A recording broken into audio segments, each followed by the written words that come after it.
ನಮಸ್ತೆ. ನಮ್ಮ ಕುಟುಂಬ ಕನ್ನಡ ವ್ಲಾಗ್ಸ್ಗೆ ತಮ್ಮೆಲ್ಲರಿಗೂ ಸ್ವಾಗತ. ನಾನು ನಿಮ್ಮ ಪ್ರೀತಿಯ ಕನ್ನಡತಿ ಅಂತ ಹೇಳ್ತೀನಿ ಅಂದ್ಕೊಟ್ರಾ?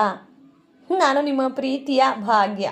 ಓಕೆ, ಸೊ ಇವತ್ತು ಎಗ್ ರೈಸ್ ರೆಸಿಪಿನ ಶೇರ್ ಮಾಡ್ತಾ ಇದ್ದೀನಿ.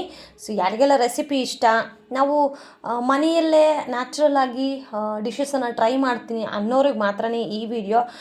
ಜಸ್ಟ್ ಸುಮ್ಮನೆ ಬಂದು ಹೋಗೋರಿಗಲ್ಲ. ಅದೇನೋ ಅಂತಾರಲ್ವಾ, ಶ್ರದ್ಧಾ ಭಕ್ತಿ ಇದ್ದವರು ಮಾತ್ರನೇ ಬಂದು ತರಗತಿಗಳಿಗೆ ಜಾಯ್ನ್ ಆಗಿ ಅಂತ ನಮ್ಮ ಕಡೆ ಹೇಳ್ತಾರೆ, ನಿಮ್ಮ ಕಡೆ ಏನೋ ಗೊತ್ತಿಲ್ಲ. ಸೊ ಆ ಥರ ಯಾರಿಗೆ ಕಲಿಬೇಕು ನಾನು ಅಂತ ಇರೋರು ಮಾತ್ರನೇ ನೋಡಿ.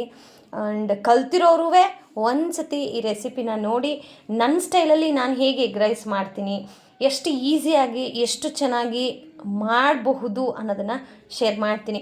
ಸೊ ದಯವಿಟ್ಟು ಹೊಸದಾಗಿ ನೋಡ್ತಾ ಇರೋರು ಸಬ್ಸ್ಕ್ರೈಬ್ ಮಾಡ್ಕೊಳ್ಳಿ. ನಿಮ್ಮ ಅನಿಸಿಕೆ ಅಭಿಪ್ರಾಯಗಳನ್ನು ತಪ್ಪದೆ ಕಮೆಂಟ್ ಬಾಕ್ಸಲ್ಲಿ ಕಮೆಂಟ್ ಮಾಡಿ ಅಂತ ಹೇಳ್ತಾ ಇವತ್ತಿನ ರೆಸಿಪಿ ವಿಡಿಯೋನ ಶುರು ಮಾಡೋಣ. ಮೊದಲನೇದಾಗಿ ಸ್ವಲ್ಪ ಎಣ್ಣೆ, ಸಣ್ಣದಾಗಿ ಹೆಚ್ಚಿರ್ತಕ್ಕಂತಹ ಬೆಳ್ಳುಳ್ಳಿ ಹಾಕ್ಕೊಳ್ಳಿ, ತುಂಬ ಟೇಸ್ಟ್ ಚೆನ್ನಾಗಿರುತ್ತೆ.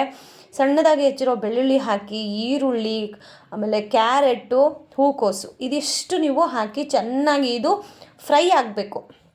ನಾವು ಯೂಶ್ವಲಿ ಗೋಬಿ ಅಂಗಡಿಗಳಿಗೆಲ್ಲ ಹೋದಾಗ ನಾರ್ಮಲ್ ಫುಟ್ಬಾತಲ್ಲೆಲ್ಲನೂ ಏನು ಮಾಡ್ತಾರೆ ಅಂತಂದರೆ ಅವ್ರು ಎಲ್ಲನೂ ಸ್ವಲ್ಪ ಹಾಕಿ ಸ್ವಲ್ಪ ಆ ತಕ್ಷಣಕ್ಕೆ ಮಾತ್ರ ಮಾಡ್ತಾರೆ. ಬಟ್ ನಾವು ಮನೇಲಿ ಮಾಡ್ಕೋತಾ ಇರೋದು ಜಾಸ್ತಿ ತರಕಾರಿ ಹಾಕಿ ಸ್ವಲ್ಪ ರೈಸನ್ನು ಹಾಕ್ಕೊಂಡು ಕಲಿಸ್ಕೊಂಡು ತಿಂದರೆ ಅಲ್ಲಿಗೆ ನಮಗೆ ವೆಜಿಟೇಬಲ್ಸು ಹೋಗುತ್ತೆ, ರೈಸೂ ಹೊಟ್ಟೆ ತುಂಬುತ್ತೆ. ಸೊ ಹಾಗಾಗಿ ಇದು ನನ್ನ ಕಾನ್ಸೆಪ್ಟ್. ಬಿಕಾಸ್ ನನ್ನ ಮಗನಿಗೆ ಈ ತರಕಾರಿ ಎಲ್ಲ ತಿನ್ಸೋದು ಒಂದು ದೊಡ್ಡ ಟಾಸ್ಕ್, ಎಕ್ಸ್ಪೆಷಲಿ ಮಕ್ಕಳಿಗೆ.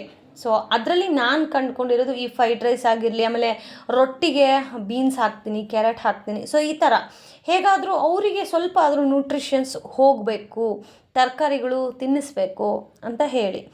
ಸೊ ಈಗ ಸ್ವಲ್ಪ ಲಿಡ್ಡನ್ನು ಕ್ಲೋಸ್ ಮಾಡಿ ಆ ಹಬೆಯಲ್ಲೇ ಚೆನ್ನಾಗಿ ಕ್ಯಾರೆಟು ಮತ್ತು ಹೂಕೋಸು ಚೆನ್ನಾಗಿ ಫ್ರೈ ಆಗಬೇಕು. ಇದನ್ನು ಎಲೆಕೋಸು ಅಂತಲೂ ಕರೀತಾರೆ.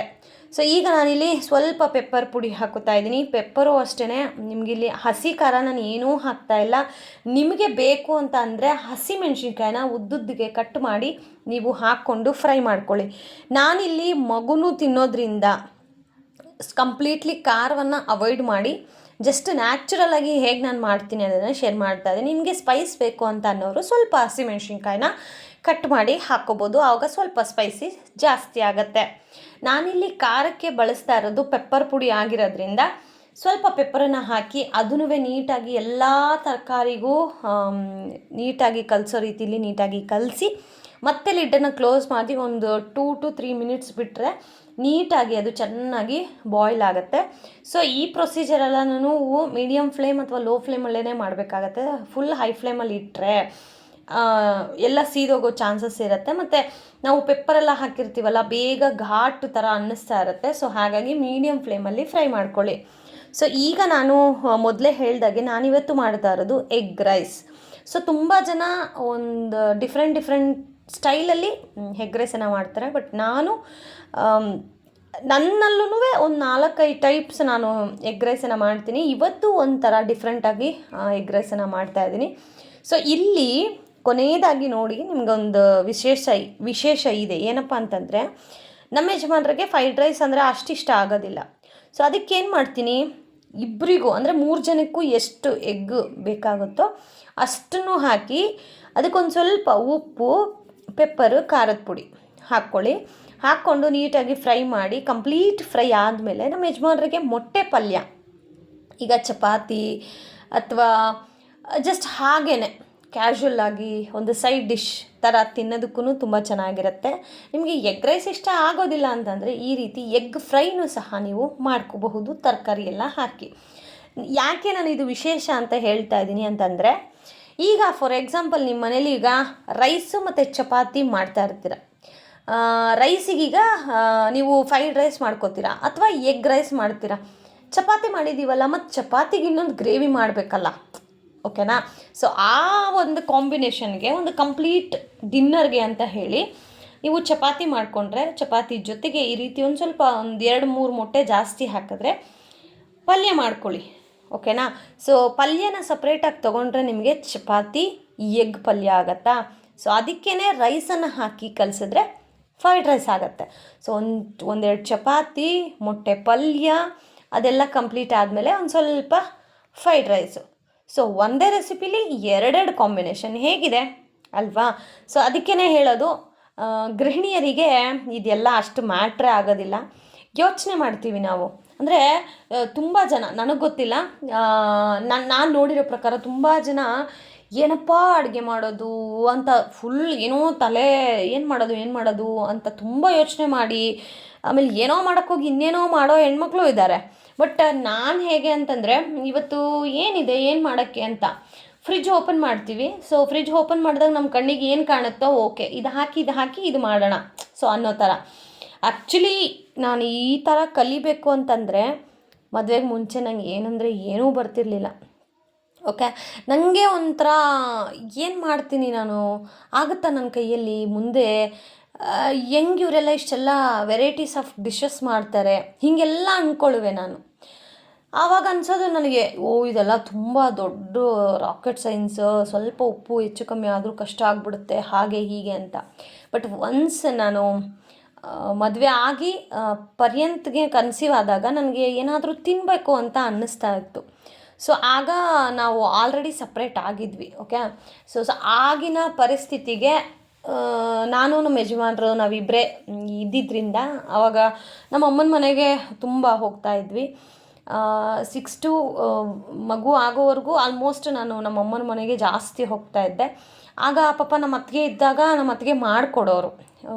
ಬಟ್ ನಮ್ಮ ಅತ್ತಿಗೆನೂ ಆವಾಗ ಹೊಸದಾಗಿ ಮದುವೆ ಆಗಿದ್ದರು, ಅವ್ರಿಗೆ ಸುತ್ತಾಡೋದು ಎಲ್ಲ ಇರುತ್ತಲ್ವ. ಸೊ ಆ ಟೈಮಲ್ಲಿ ನನಗೆ ಏನಾದರೂ ತಿನ್ನಬೇಕು ಅಂತ ಅನ್ನಿಸ್ದಾಗ ಯೂಟ್ಯೂಬ್ಗಳನ್ನು ನೋಡಿ ಅಥವಾ ನಮ್ಮ ಅಮ್ಮನ್ನ ಕರೆದು, ಅಮ್ಮ ನನಗೆ ತಿನ್ಬೇಕು ಅನಿಸ್ತದೆ, ಏನೇನು ಹಾಕಬೇಕು ಅಂತ. ನಾವು ಮನೇಲಿ ತೆಲುಗು ಮಾತಾಡೋದು ನಿಮ್ಗೆ ಗೊತ್ತಲ್ಲ.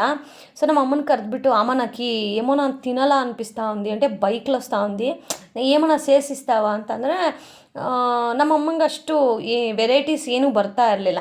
ಸೊ ನಮ್ಮಮ್ಮ ಏನು ಕಾವಾಲ ಸೊಪ್ಪು ಅಂತ ಹೇಳಿಬಿಟ್ಟು, ಅಂದರೆ ಅವ್ರಿಗೇನು ಗೊತ್ತೋ ಅದು ಮಾಡಿಕೊಡೋರು. ಬಟ್ ನನಗೆ ಈ ಥರ ಫ್ರೈಡ್ ರೈಸು, ಗೋಬಿ ಅವೆಲ್ಲ ತಿನ್ನಬೇಕು ಅಂತ ಆಸೆ. ಬಟ್ ನಮ್ಮ ಯಜಮಾನ್ರು ಬೈಯೋರು, ಆಚೆಗಡೆ ತೊಗೊಬರ್ಬೇಡ, ಇದು ತೊಗೊಬರ್ಬೇಡ ಅಂತ.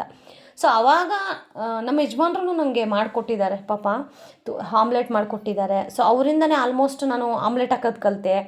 ಅದಾದಮೇಲೆ ಒಬ್ಬೊಬ್ಬಳೆ ಈ ಫೋನ್ ನೋಡಿ ಯೂಟ್ಯೂಬ್ ನೋಡಿ ಕಲಿತು ಈಗ ನನ್ನ ಮಗ 1 year 2 years ಆದಮೇಲೂ ಅವನಿಗೆ ಅಂತ ರೆಸಿಪಿಗಳನ್ನು ಶುರು ಮಾಡಿಕೊಂಡೆ. ಅಂದರೆ ನನ್ನ ಮಗನಿಗೆ ಹೇಗಾದರೂ ಮಾಡಿ ತಿನ್ನಿಸ್ಬೇಕಲ್ವಾ, ಏನು ಮಾಡೋದು ಅಂತ. ಸೊ ಆವಾಗ ಅವನಿಗೋಸ್ಕರ ಅಂತ ಡಿಶಸ್ಸನ್ನು ಮಾಡ್ತಾಯಿದ್ದೆ. ಸೊ ಇದು ಹೆಂಗಾಯಿತು ಅಂತಂದರೆ, ಕಲಿಯೋ ಪ್ರೋಸೆಸ್ ಏನಿದೆ ಅಲ್ಲ, ಒಂದು ಸತಿ ಕಲಿತ್ರೆ ನಮ್ಗೆ ಇನ್ನೂ ಕಲಿಬೇಕು ಅಂತ ಆಸೆ, ಉತ್ಸಾಹ. ಸೊ ಅದೇ ಥರನೇ ನಾನು ತುಂಬ ನನಗೆ ತುಂಬ ಕಷ್ಟ ಅಂತ ಹೇಳಿ ಅನ್ನಿಸ್ತಿತ್ತು. ಈ ಬಸ್ಸಾರು ಆಮೇಲೆ ಮಸಾಲೆ ಇಟ್ಟು ಏನೇನೋ ಮಾಡ್ತಾರಲ್ಲ, ಅವೆಲ್ಲ ನಂಗೆ ತುಂಬ ಕಷ್ಟ ಅನ್ನೋದು. ಮೊದಲೆಲ್ಲ ನಾನು ಬಸ್ಸಾರು ಮಾಡ್ಬೇಕಂದ್ರೆ 1 hour ಬೇಕಾಗಿತ್ತು. ಬೆಳ್ಳುಳ್ಳಿ ಬಿಡಿಸ್ಕೊ, ಈರುಳ್ಳಿ ಕಟ್ ಮಾಡು, ತರಕಾರಿ ಬಿಡಿಸ್ಕೊ, ಇವೆಲ್ಲ. ಬಟ್ ಇವಾಗ ಒಂದು ಅರ್ಧ ಗಂಟೆ ಇದ್ದರೆ ಸಾಕು ಗೈಸ್, ಬಸ್ಸಾರು ಮುದ್ದೆ ಎಲ್ಲ ರೆಡಿ ಆಗಿಬಿಡುತ್ತೆ. ಅಂದರೆ ಮಾಡಿ ನಮ್ಗೆ ಆ ಥರ ಒಂದು ರೂಢಿ. ಸೊ ಆಗ ಸ್ವಲ್ಪ ನಮ್ಮ ಪರಿಸ್ಥಿತಿ ಅಷ್ಟು ಚೆನ್ನಾಗಿರಲಿಲ್ಲ. 6 ತಿಂಗಳು ಪ್ರೆಗ್ನೆಂಟು ನಾನು. ಸೊ ಆವಾಗ ನಾನು ಅನಿವಾರ್ಯ ಕಾರಣಗಳಿಂದ ನಾನು ನಮ್ಮ ಅಮ್ಮನ ಮನೆಗೆ ಹೋಗ್ಬೇಕಾಗತ್ತೆ. ಸೊ ಅಲ್ಲೇ ನನ್ನ ಡೆಲಿವರಿ ಟೈಮ್ವರೆಗೂ ನಾನು ಅಲ್ಲೇ ಇರಬೇಕಾಗತ್ತೆ. ಬಿಕಾಸ್ ಆಗ ತಾನೇ ನಾವು ಸಪ್ರೇಟ್ ಹೋಗಬೇಕಾಗೋ ಪರಿಸ್ಥಿತಿಗಳು ಬರುತ್ತೆ. ಆವಾಗ ನಾನು ನಮ್ಮ ಅಮ್ಮನ ಮನೇಲೇ ಜಾಸ್ತಿ ಇದ್ದಿದ್ದರಿಂದ ನಂಗೆ ಆವಾಗ ಹೊಸ ಮನೆ ಗೃಹ ಪ್ರವೇಶನೂ ಆಗಿತ್ತು. ಅಂದರೆ ಈಗ ನೀವು ನೋಡಿದ್ದೀರಲ್ಲ, ಸೊ ಆ ಮನೆ. ಸೊ ಆವಾಗ ಅಲ್ಲೇ ಜಾಸ್ತಿ ಇದ್ದಿದ್ದರಿಂದ ಕಲಿಯೋಕ್ಕೆ ಒಂದು ಅವಕಾಶ ಅಂತ ಹೇಳಿ ಕಲ್ತ್ಕೊಂಡೆ. ಸೊ ಈಗ ಎಗ್ ರೈಸ್ಗೆ ನಿಮ್ಗೆ ನೋಡ್ತಾ ಇದ್ದೀರಲ್ಲ, ನೀಟಾಗಿ ಗೊತ್ತಾಗಿದೆ ಅಂತ ಹೇಳಿ ಅನ್ಕೋತೀನಿ. ಸೊ ನೀಟಾಗಿ ಅದು ಕಲಿಸಿದ್ರೆ, ರೈಸ್ ಹಾಕಿ ಕಲಿಸ್ಕೊಂಡ್ರೆ ಮನೆಯಲ್ಲೇ ರುಚಿಯಾದಂತಹ ಎಗ್ ರೈಸ್ ರೆಡಿ ಆಗುತ್ತೆ. ಏನೂ ಕೆಮಿಕಲ್ಸ್ ಇಲ್ಲದೆ ನ್ಯಾಚುರಲಾಗಿ ನಾವೇ ನಮ್ಮ ಕೈಯಾರ ಮಾಡಿ ಮನೇಲಿರೋರು ಕೊಟ್ಟರೆ ಅದರಲ್ಲಿರೋ ಸಂತೋಷನೇ ಬೇರೆ ಅಲ್ವಾ.